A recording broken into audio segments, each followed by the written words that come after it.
In a bombshell interview with Good Morning America, Prince Harry has revealed he's considered applying for US citizenship.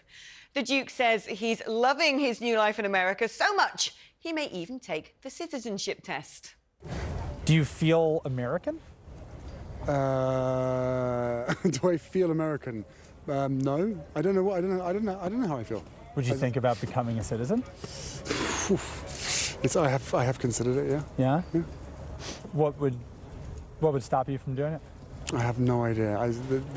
I'm here standing next to this with these guys. And the American citizenship is is a thought that has crossed my mind, but certainly not something that's a high priority for me right now. Prince Harry gave the interview in Whistler in Canada, where he is promoting the launch of winter sports in the Invictus Games, following a week of backlash over the launch of his Sussex.com website. Well, we're thrilled to be joined in person today by former BBC royal correspondent Michael Cole. Now, Harry says that. Well, what made you reconsider not necessarily applying for American citizenship? Well, I have no idea. Is it because he wants to cling on to the Sussex title and his princely status? Alex, where were they? They were in British Columbia, where the crowd yesterday sang "God Save the King." And he must be very well aware of his British heritage. I think it actually, if he's thinking about American citizenship, he should take it, because in America, they don't mess about. You can't be a dual citizen. You're either American or you're not. And I think that if he is committed to that, I mean, he's burning his bridges here. One might say he's burned all of them. Then he should go the whole hog. But if they do that, then drop the pretense of royalty. The real names of Harry and Meghan are... Not Sussex, is it? Mr. and Mrs. Henry Mountbatten Windsor. Prince Harry was born, on his passport, it says Henry Mountbatten Windsor, occupation, Prince of the United Kingdom. If that's not good enough for him, and he wants to become an American citizen, nothing wrong with that. Millions of people have done it over the years. But don't cling on to the heritage, the royal heritage, which is their main selling point, their only selling point at the moment. Let's consider, though, the magnitude of this. I mean, you say nothing wrong with that. I would say quite a few British people will say there's a lot wrong with the King's son of all people, considering taking citizenship in a foreign country, America. It is extraordinary. This will be all over the front pages tomorrow. I pay tribute to that American journalist who lured him in and he fell for it, hook, line and sinker. But we got a window into his thoughts, and it's extraordinary, is it not? But Kevin, what didn't we get? We didn't get a straight answer, did we? And we're so used to that these days. It is deplorable, but let us remember that he's burned his bridges with us. He said some very cruel and unhelpful things about senior members of the royal family. If he were a gentleman as well as an officer, in his interview, he would have said something kind and consoling to his sister-in-law, Kate, the Princess of Wales, because, believe you me, the surgery she's had is nothing minor. It's a major thing. And if he cannot go out of his way to express a kind word about her at this moment, I think that's really shows him up extraordinarily badly. It's all right talking about the King. He came over to see him briefly, as we know, for 45 minutes and then went back again. But also, this woman, who is somebody's wife, mother, sister, daughter, she's also suffering. We don't know the extent of it. And I think he would have done himself an awful lot of good with the British public. Let me just give you a fantastic figure. A recent poll said that Meghan Markle is disliked by 66%, that's 2/3 of the people of this country.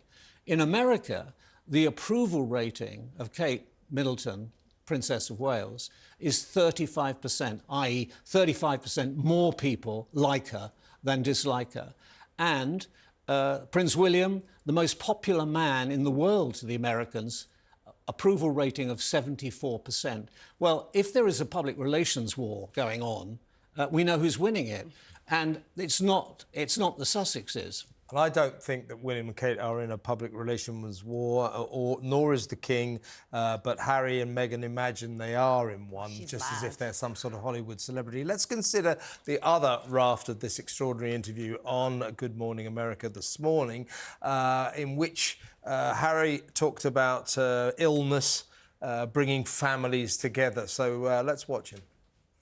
I love my family. The fact that I was able to get on a plane and go and see him and spend any time with him, I'm grateful for that. I've also found in my own life that sort of an illness in the family can have a galvanizing or sort of reunifying effect for a family. Absolutely. Is that possible in this case? Yeah, I'm sure. Throughout all these families, I see it on a day-to-day basis. The strength of the family unit coming together. I think any illness, any sickness brings families together. Well, this family isn't going to be brought together, is it, by this sickness? Interestingly, the interviewer was Christopher Reeve, whose father was, of course, paralysed, Superman, Christopher Reeve, in an equine accident. So they should be talking. Meghan and Harry spend a lot of time talking about love and kindness and reaching out to people. Why don't they start showing a bit towards their own family? I mean, you're quite right, Kevin. I mean, this will go down extremely badly with a lot of people everywhere because being British is something to be proud of. It's not something to be discarded. 1,000 years of history. The King traces his ancestry back to Alfred the Great in the 9th century.